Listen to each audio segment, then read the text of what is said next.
Mark Owino, obila matie tesendo obila maholo e kaunti ma Kisumu, ibiro medin ne tesendo obila ma Siaya kuom thuolo mandala abiriyo mar miyo obila mag okwach kich thuolo mar timo nonro ewi kuo mitudego e boma Bondo kod chiro ma jigo juma mokalo.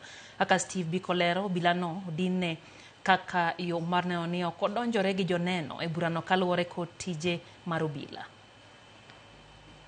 Bang' meko mare giko dira mokalo tesendo obila maholo e kaunti ma Kisumu, obila Mark Owino giko neno chwale doho ma Siaya kitude gi kuoge ang'enge e boma ma Bondo kod chiro ma jigo juma mokalo.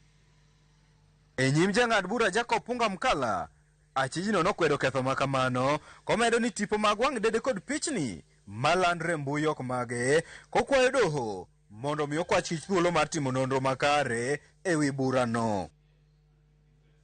Kane ogolo ng'eto mare, jang'ad bura Jacob Punga Mkala ma doho ma Siaya noler ni doho ok nyal weyo obila no thuolo gi omenda ma ching ni maro nyalo donjore gi joneno e kinde mamoko kuom joneno mane yudo hinyruok mopogore to pok ondiko dhogi ka obila. It has been submitted that some of the injured witnesses are yet to record their statements and that the respondent, being a police officer, he shall interfere with the witnesses.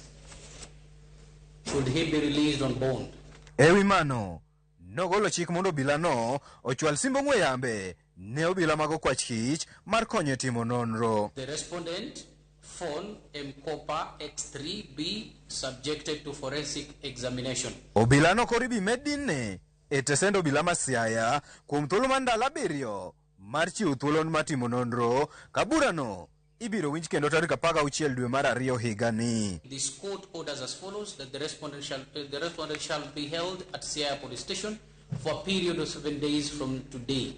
This matter shall be mentioned on 16th of February 2026. So orders the court. Mark Owino nomaki bang' tipo mar wang' dede yango jonjore ariyo mane omonjo duka mar jaohala Ezra Gumbe e chiro ma Ajigo e kar chung'o bura ma Bondo kendo lal ga omenda ma hew gana 140 ka gimanre kod ojalo gi magina kido mar AK47 otieno mar wuok tich juma mokalo kendo timo monj e duka machielo e boma ma Bondo. Steve Biko, Ramogi TV, Siaya.